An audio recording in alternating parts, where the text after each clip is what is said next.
Hello and welcome back to the channel. First of all, thank you to everybody who have been watching the videos and that have liked and subscribed to the channel.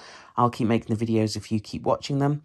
Also, a huge shout out to Carl, Bill, Paul, and of course Hayden at Solware for the fantastic sales and aftercare related to this, the FX Panthera. This video was going to be my time with the FX Panthera. I had high hopes for this rifle.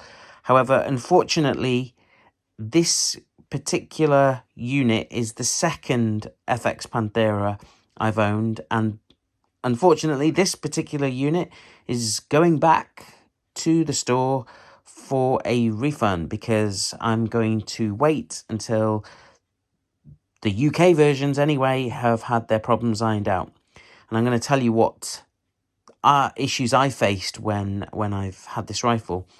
The first thing I want to comment on is that this is the 177 version of the rifle. And where to begin? Okay, so the major issues I've had with this rifle are within this, the cocking lever and the trigger, and subsequently then from there, the accuracy. And the first unit I had, this particular cocking lever was, again, it was ridiculously hard to move from here to here. And then to do the cock back, it should be buttery smooth, but it's not. And then putting it back, there's quite a bit of resistance there. And then on the first version that I had, the first stage travel essentially didn't spring back. So it was almost like there was a fault with the spring, allowing the trigger to move back if you decided to not carry on from first stage to second stage. And this particular unit developed the same problem in the store, believe it or not, when we were initially testing it once I received it. However, I decided to take it home, do the testing. I did make it clear that if there are any issues from there on in, I'll be bringing it back. Subsequently, this trigger has now lost its first stage and goes directly to second stage, like this now. I've cocked the rifle. It's on fire. There's no magazine in here. Here we go. Watch. Straight, no first stage, straight to second stage. So it's lost its first stage completely. And it's incredibly frustrating because as I said, I've had high hopes for this rifle, and as a result, the accuracy I found has been completely hit and miss. So when I was on the way to purchase this, I was contacted by Joe from the Airgun Forum UK, who kindly pointed me towards Giles's video where he's shooting 110 yards in sub 12, which then was a no-brainer. That was wow. And I again had high hopes for this, at least anything under 40 yards. And to be fair, this thing is completely hit and miss. And I've got target sheets to show you what this thing did. Initially, just let me tell you, this was the rifle when I first got the first unit, and this was using JSB Exacts 8.44 grain, shot from 230 bar to 150 bar, and I had a YROC XL mod on there, and I had an FX chrono attached. So I thought, you know what, it's not shooting pellet on pellet, and there are scatter groups here, so I figured that the harmonics were being messed with the barrel, so I took the silencer off. I also took the chronograph off, and again at 22.5 yards, this was the result. Slightly better, but still I was thinking, okay, this is now without a silencer, without an FX moderator. Let's see how it does with different pellets. So these were 10.34s with no modi and no chrono. And then, bear with me, I'm just going to try and keep these in an order. Then these are, again, at 22.5 yards. I'm going to show you some further afield. These were shot with the no modi attached and no chronograph attached. These are 8.44s, 4.52s, and these are 10.34 heavies. But again, I'm not getting pellet on pellet, which my Crown does, my Impact's done it. You expect for a high-end rifle, you'd expect there to be pellet on pellet. It started doing things special over here. I was thinking, great, want something. And then I went to Atherton Indoor Range. Quick shout out to Becky and the members there. They were fantastic and supportive. So first of all, I also bought, on Joe's recommendation, an Eagle Vision muzzle brake. So I was unfortunately surprised that at 25 yards, without the muzzle brake, the groups weren't particularly great. And then I put the muzzle brake on and they tightened up a bit, but still they weren't particularly tight for what you would expect a high-end rifle to be. Then I tried QISs without the muzzle brake and then with the muzzle brake. So they're without the muzzle brake, QISs, and these are the 8.48 4.5s. These are the domed, not the streamlined, and those are without the muzzle brake. These are with the muzzle brake, so the muzzle brake did make a difference. And then I thought, right, let's try 40 yards. And this is where things really became apparent that this thing isn't as accurate as I'd hoped. So these, unfortunately, are showing that with the exacts 8.44, grain 4.51, and even with the domed QISs, we're getting scattershot groups. So the groups were wide. I mean, like, there's that's not 5p piece. And there's like odd flyers here and there, and I didn't know whether or not that's because, was it a magazine problem? Was it a barrel problem? Was it a regulator problem? What? I don't know. I don't know what the issue is. But still, they're not, I mean, they're not particularly great, you know. I tried the heavies. The heavies weren't great. So look, these are at 40 yards. Not great. I wasn't pleased. And so I thought, let's see. Is it the magazine, right? Let's see. So what I did was I tried the exacts 8.44, 4.5 ones. These were mag-fed, but these were direct, me feeding the pellets directly into the block. Look, those were all mag-fed. And this is me feeding the pellets directly in. So something's amiss. I thought, right, okay, not the magazine then. Is it the size of the breech? Are the pellets too small? Could it be the regulator? Could it be the barrel? I don't know. Even after a clean, the barrel was cleaned. So I don't know if you saw my short, but essentially the barrel, I gave it a clean over here.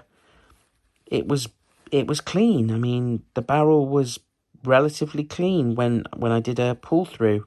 So I don't know if you can see, there's hardly any dirt on them. That's how it came. So this is the second unit. Is it the second unit? Let me just think. Yeah, the second unit. So first of all, I tried when I swapped the first unit for the second unit.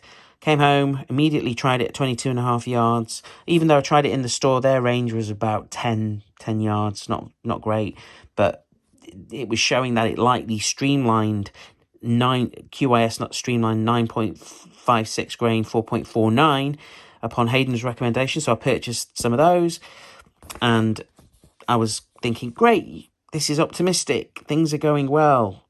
But then with testing with the heavies, I'm getting flyers. I'm thinking, okay, that's not great. So maybe it just likes just one pellet.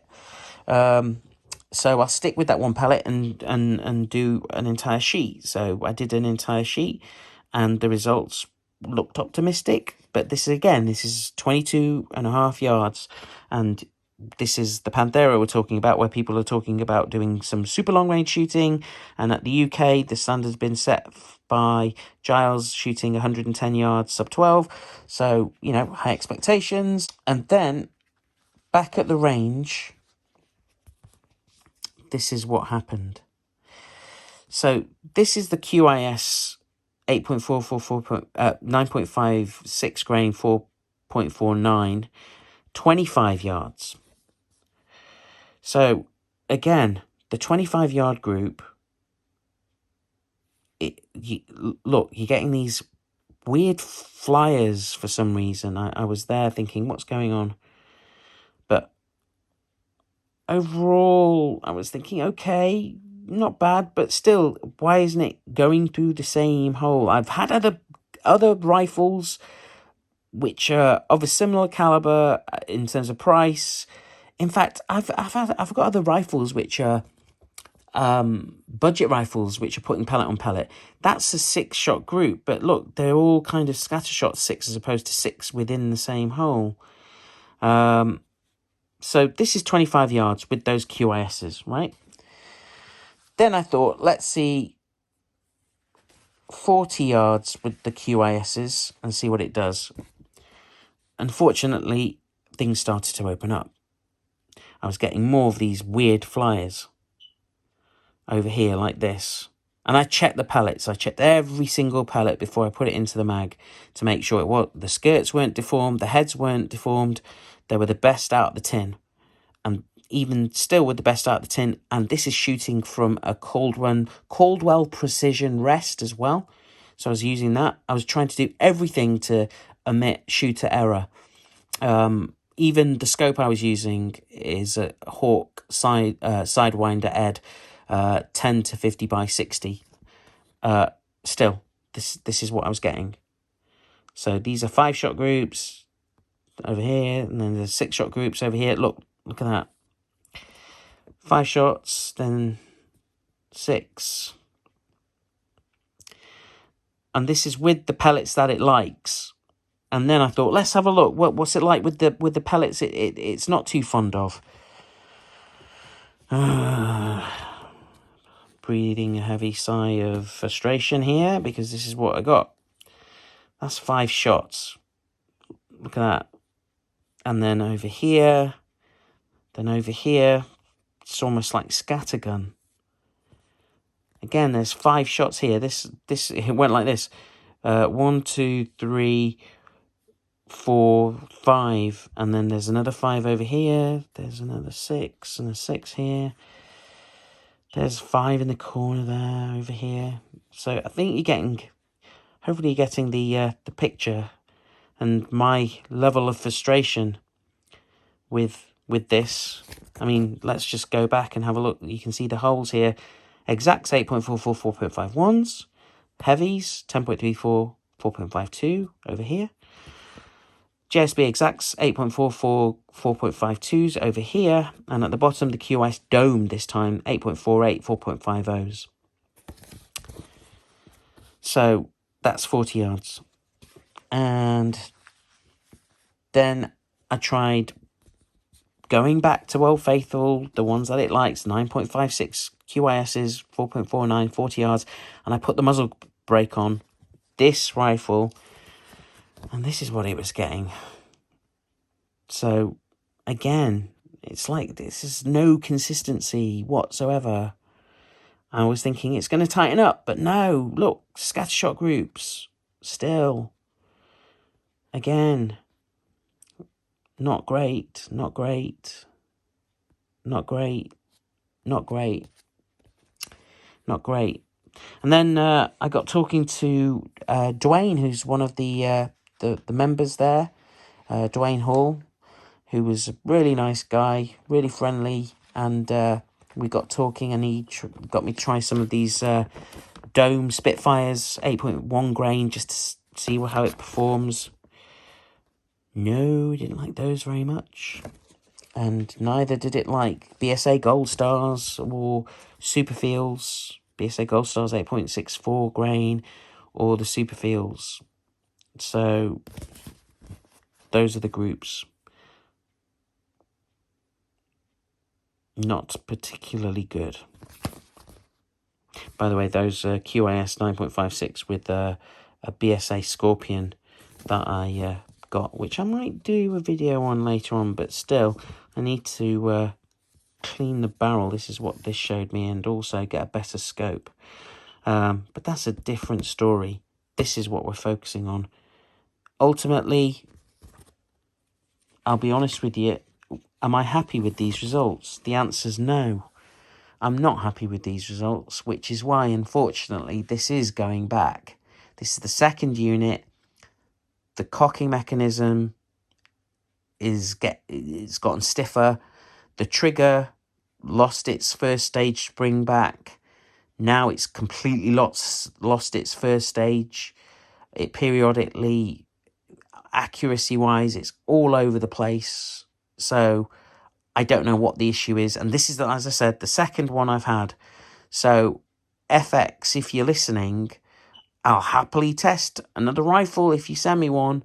And I'll be honest with you, I'll be honest with the viewers as well, once I receive it. I really wanted to like this rifle. That's why I purchased this with my own money, in the hope that it's going to be as awesome as all the positive reviews that I've seen from YouTubers all around the world, and the starting videos from the YouTube ambassadors, Airgun ambassadors of the UK. Unfortunately, it's not been the case with me. Anyway, I've been unlucky, but I'm fortunate to know that the aftercare from Carl and the team at Soulware, they've been super fantastic. I can't recommend them enough. So if you ever are thinking of buying a rifle, definitely go to those guys. They'll look after you and sort you out, and they know their stuff. So yeah, thank goodness for that, at the very least. Small blessings. But if there are any further developments with the Panthera, and if I pick one up in the near future, then I will be definitely letting you know, and the reasons why I picked another one up. But I really wanted to like this rifle. Like Dwayne said at the range today, the inner child in you, was hoping for big things. Unfortunately, the inner child in you is now disappointed, to say the least. And it's true, I am unfortunately disappointed with these results. But let's see. The rifles that I lured in terms of FX, that some of my favourites, the FX Impact Mark II, and also the Crown Mark II and the GRS Stark. Notice Mark II, so what I might do is, if FX make an FX Panthera Mark II, I might go for that and see how it does, because at that stage they may know what the rifle is capable of, and where and how to improve upon any mistakes or anything that they could do to make sure that first batches come out a-okay. Anyway, that is it for my update on the FX Panthera. If you've liked what you've seen, please like the video and subscribe to the channel. As I mentioned earlier, I wouldn't make the videos if you didn't watch them. I have got some other exciting videos coming up. Trust me on that. So please stay tuned. But in the meantime, take care of yourselves, and I will see you all very soon. Thank you very much. Bye-bye.